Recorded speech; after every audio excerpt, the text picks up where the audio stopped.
Buenas noches, esto es Ciencia Suelta, mi nombre es Javier Martínez. Mi nombre es Luis Miguel López. ¿Qué tal, Luis? ¿Cómo estás? Buenas noches. Buenas noches.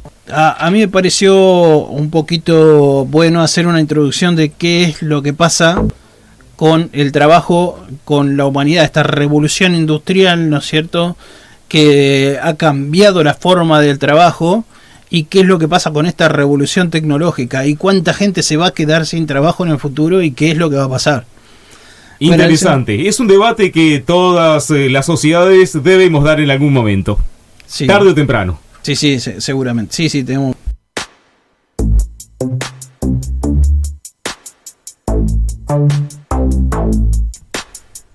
Bueno, regresamos con el tema deuda ya, adeudado, que es el trabajo, ¿no es cierto? Y cómo el trabajo reemplaza a las personas, cómo las máquinas, reemplazan a las personas y le pierden el trabajo y todo ese cuestionamiento que se hace generalmente, ¿no? Así que empecemos hablando de cómo es la historia de todo esto, ¿te parece? Sí. Hacemos un tramado histórico del cómo fueron los reemplazos de trabajo en toda la humanidad. Primero, ¿de dónde venimos? Bueno, sí.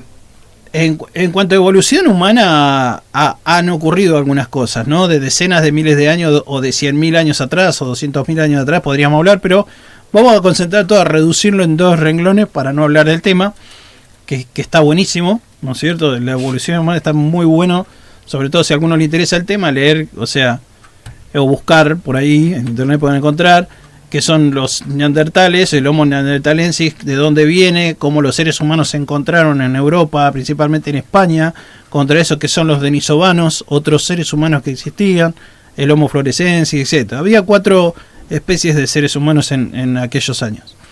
Pero bueno, hace 50.000 años más o menos, esas tribus nómades que existían, de seres humanos, principalmente fueron desplazadas por nosotros, el Homo sapiens o Cromañón, como le decían en alguna época.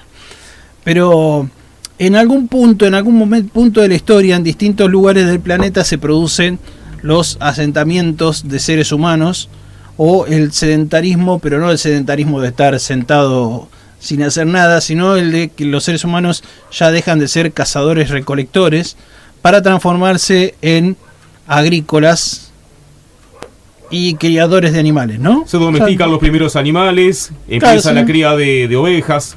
Claro, exactamente. Quizás, no sé si no son los primeros, ¿no? Porque el primer animal en domesticar, o quizás en asociarse en una especie de simbiosis social con nosotros, es el perro. El perro, siempre. Ese arranca desde antes.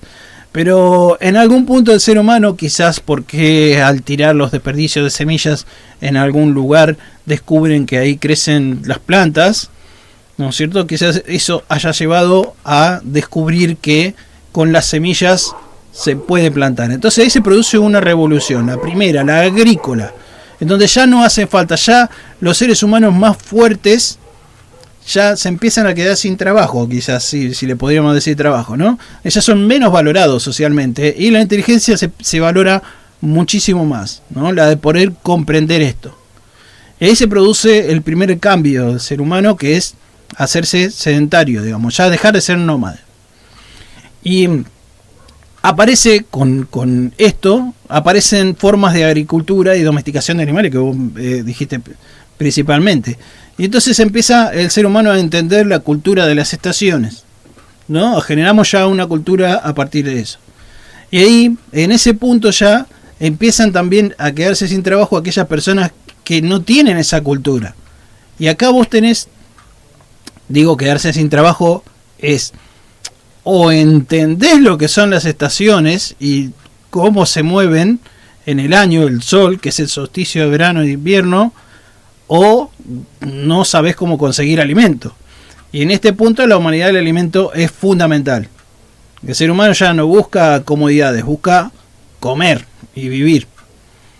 Entonces ahí ves uno de los primeros cambios de los seres humanos, cosa que no tenemos datos, sino que son conclusiones de las observaciones prehistóricas, ¿no? De los restos que quedan de los seres humanos. Pero bueno, entonces esta revolución agrícola sigue con el tiempo y el ser humano sigue criando animales y desarrolla nuevas tecnologías agrícolas. Y entonces desarrolla una cierta mecánica de cómo cosechar, ¿no es cierto? Usar máquinas, en qué momentos se cosecha, se siembra y se cosecha.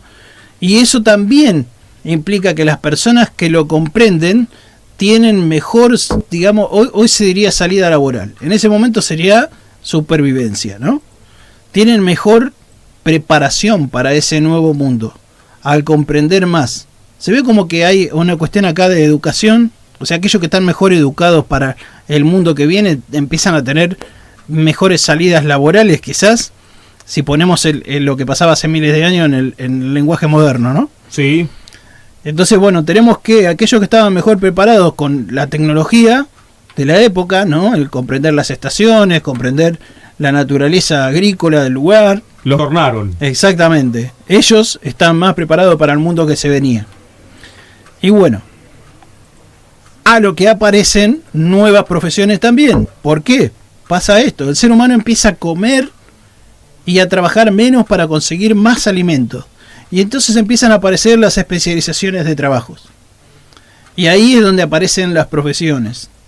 Y vos fíjate cómo aparece una profesión. Una profesión aparece porque hay una necesidad que está cubierta por demás, genera abundancia, y el ser humano empieza a observar otras cosas. E incluso estas nuevas profesiones o habilidades ayudan a mejorar el campo agrícola, porque los seres humanos se enfocan en las necesidades. Sobre todo la herrería. Claro, sobre todo, bueno, empezamos con la era del hierro ya, ¿no? La edad de los hierro. Metales, primero los metales, trabajo de los metales. Pero, y bueno, esto hace una explosión tecnológica que después desemboca, y así hacemos un salto de miles de años, en lo que después fue la revolución industrial, ¿no? Ya vamos a los finales de la época victoriana. Ya vamos a Europa. Ya, exactamente, sí. Y ya empieza ahí con las tecnologías siempre estamos todavía agrícola-ganadero. Todavía seguimos siendo agrícola-ganadero. No tenemos gran conocimiento sobre ciencia y tecnología como para poder hacer algo más. Pero bueno, la revolución industrial y la mecánica, consecuente de la ciencia y las tecnologías del ser humano posterior al Renacimiento, ¿no? Nos permite encontrar la forma de reemplazar el trabajo forzado, y lo que hace es también, bueno, la concentración de la vivienda de que las personas vivan en grandes ciudades y todo ese tipo de cosas, ¿no es cierto? Y el desarrollo de nuevas profesiones, ¿no es cierto? Y de la medicina y otro tipo de cosas. Ya el valor de la vida humana es muy superior, más allá de que algunos piensan que es inferior porque las máquinas reemplazaron el trabajo.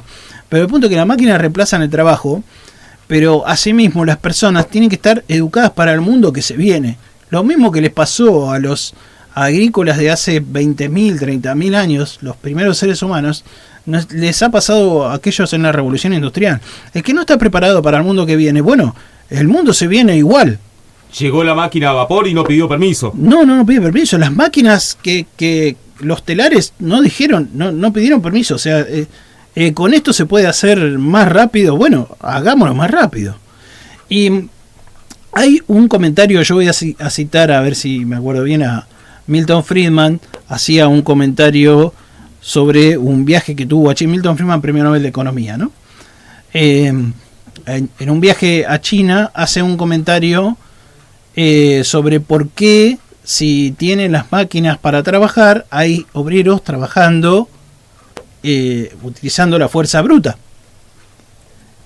A lo que el ministro en aquel entonces de la situación de ese momento le comenta que no puede hacer eso porque si no la gente se va a quedar sin trabajo. Y acá el comentario gracioso de Milton Friedman, que él lo dijo en un par de charlas también, es: bueno, ¿y por qué no usan cucharitas? Que con cucharitas van a tener un montón de trabajo. Más directo imposible. Claro, es que es un atraso total y genera más miseria trabajar con cucharitas, porque los pozos no se van a hacer. No se van a hacer. Exactamente. Bueno, ahí vos tenés el punto, que luchar contra esto es retroceder en el tiempo. Lo que tenés que hacer es educarte para el mundo que viene.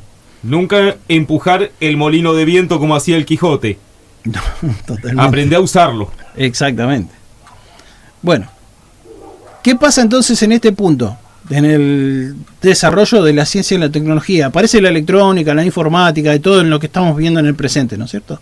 Y ahí, bueno, nos quedamos sin trabajo muchos otros. O sea, se quedan sin trabajo muchas otras personas. Y acá la educación tiene un papel muy relevante en el mundo. De hecho, el mundo está solucionando el problema de la pobreza de forma espectacular como nunca antes. ¿Viste? La pobreza cae terriblemente en todo el mundo a partir de que todos están preparados para la educación y para los nuevos trabajos que vienen. Los países que son perjudicados son aquellos en los que la educación va en decadencia. Y bueno, y otros temas económicos que no vienen al caso, no forman parte de nuestro programa de hoy. Y bueno, ¿cuáles son esos trabajos que se desplazan? Y bueno, los trabajos que se desplazan son los que requieren, ¿no? La fuerza del músculo. Exactamente. No precisamente el cerebro. Exactamente. Por ahí entonces lo que tenés que hacer es preparar la cabeza para el mundo que viene, ¿no? Dar de comer a ese gran músculo que es el cerebro. Exactamente, bueno. Ese siempre va a dar de comer. Figurativamente músculo, ¿no? Por algunos quieren comentar. Pero, bueno, entonces estas nuevas tecnologías de automatización y la robótica van a hacer que sigan perdiendo el trabajo como hasta ahora todas aquellas personas que solo ponen músculo y no cerebro en el trabajo. Eso es hasta ahora. Ahora, hasta el siglo pasado, digamos, el siglo XX. Ahora, ¿qué nos espera para este momento que estamos viviendo, en estos años? Bueno, en estos años la automatización llega a un nivel muy superior y la robótica va a hacer que se quede sin trabajo mucha más gente. Y si escuchamos un temita musical y a la vuelta vemos a dónde va a ir a parar el trabajo de la gente. Regresamos. Bueno, ¿me comentabas algo recién? Una frase que dijo un viejo tano muy sabio, venido hace mucho tiempo de su lejana Italia, y dijo: ¿sabe qué? La máquina a vapor, lo primero que dejó sin trabajo fue a los caballos y a los burros. Exactamente. Vos fíjate que la tracción a sangre desaparece a raíz de que aparecen los automóviles, ¿no? Y los camiones. Los tractores que araban el campo. Claro, todo el trabajo de la fuerza animal desaparece con la tecnología, con la revolución industrial. Antes de eso el ser humano se vale de los animales domesticados para el trabajo. Pero bueno, esa fue la historia del siglo XIX, parte del siglo XX, y la del reemplazo de la fuerza bruta, del trabajo con fuerza bruta, es la de historia del siglo XX. Pero ahora, en el siglo XXI, vamos a tener problemas mucho más graves con el trabajo y hay que estar preparado para el mundo que se viene. Uno puede vivir atrasado y lejos del mundo, ¿no? Eso lo puede hacer. Hay países que lo hacen. O sea, Cuba vive en principio del siglo XX. Se quedó estancada ahí. Pero cuando uno se queda estancado ahí, tiene muchos problemas. Tiene el hambre y la mortandad de aquella época multiplicado por 10. Porque no tenés el resto del mundo en esa época. Te quedás atrasado. Lo que hay que hacer es ir con el mundo. No podés aislarte. Y bueno, uno de los problemas que vamos a tener es que va a seguir desapareciendo el trabajo ese para fuerza bruta. La robótica lo va a reemplazar casi completamente. En los próximos 10-20 años se va a ver que eso desaparece absolutamente. Pero conjuntamente empiezan a desaparecer otros trabajos también. Con el incremento de la inteligencia artificial, que no está desarrollada ahora. Yo te cuento, el tema de las redes neuronales viene desde hace décadas atrás, muchas décadas. La inteligencia artificial nace en la década del 70 prácticamente con las computadoras. Ahora es más realizable por el poder de cómputo y por los algoritmos que hay actualmente. Es decir, nosotros tenemos en el grupo quieren entrar al grupo Ciencia Suelta de Facebook, ahí en el grupo van a ver el portal que hay, ¿no? La portada, el dibujo de portada. Todos esos dibujos fueron hechos por una computadora, o sea, hay una inteligencia artificial acá en mi notebook dibujando eso, haciendo esos dibujitos que están ahí. Incluso las portadas que están en el grupo de... en el canal de YouTube, Ciencia Suelta, todo junto, pueden entrar y verlo. Esos dibujos que están ahí en el portal atrás de nuestra foto, digamos, en cada uno de los videos, son todos dibujos hechos por una máquina. Lo único que le decís es el tema que querés, o sea, dibujame un mundo de colores, un hacker en un mundo oscuro de hackers, y te hace ese tipo de dibujos, ¿no? O sea, es inteligencia artificial haciendo arte. ¿Qué significa esto? Bueno, esto significa principalmente que hay muchos trabajos que tienen que ver con la parte artística que van a cambiar terriblemente. O sea, el ser humano ya no es una persona que hace todo el trabajo artístico de punta a punta, sino que ya tiene un apoyo que es la inteligencia artificial. Y bueno, hasta ese punto llegaremos. En ese punto ya estamos ahora. Ya hay máquinas que hacen trabajos creativos, ya hay computadoras que escriben artículos de sucesos que acaban de ocurrir, y ya hay computadoras que hacen dibujos, arte. Ya no solo en dibujos, sino que la construcción de esto, debido a las impresoras 3D, o sea que ya pueden diseñar un prototipo, una computadora puede diseñar un prototipo, imprimir los planos y hacerte el modelo 3D para que lo veas. Si necesitamos repuestos o matricería para alguna máquina, la impresora 3D lo hace, por lo cual el tornero...